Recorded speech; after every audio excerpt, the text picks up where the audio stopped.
After decades of silence and speculation, Annie Denver, the famously private first wife of legendary singer-songwriter John Denver, has finally addressed one of the most persistent rumors that surrounded their marriage. Now 78 years old, Annie has lived most of her life out of the spotlight, choosing peace and privacy over the fame that once consumed her world. But in a recent intimate interview, she confirmed what many fans have suspected for years. John Denver's most iconic love song, Annie's Song, was not just inspired by a moment of affection, it was a desperate plea for reconciliation. During one of the darkest points in their relationship, fans have long romanticized Annie's Song as the ultimate tribute to true love, a sweeping, emotional ballad that captured the depth of John's feelings for Annie. But behind its beauty was heartbreak. People always thought that song came out of happiness, Annie said, but it came after a huge fight. We were on the edge. At the time, their marriage was under enormous strain. John's career had exploded, and the pressures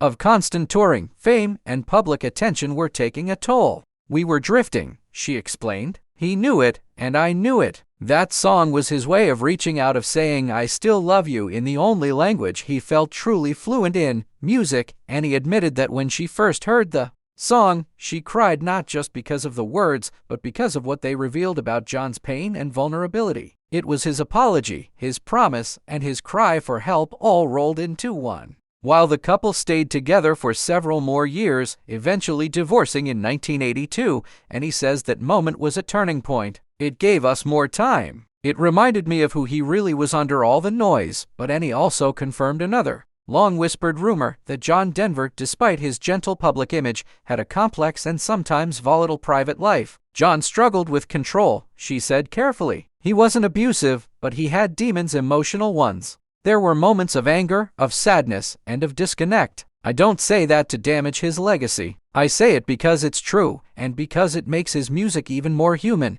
She acknowledged that many fans would prefer to preserve the idealized image of John Denver, the nature-loving, peace-preaching singer who wrote about sunshine and country roads. But Annie believes that understanding the full truth only adds depth to his legacy. He was brilliant and flawed like all of us, she said, and he tried so hard to be better. Today, Annie Denver lives a quiet life in Colorado, surrounded by the mountains she and John once loved together. She says she's at peace with her past and proud of the role she played in John's life and art. He loved deeply, even when he didn't always know how to show it, she said. And Annie's Song, well, that was his heart, wide open. At 78, Annie has chosen to let the world see the truth, not just about the man behind the music, but about the love that inspired one of the most timeless songs ever written.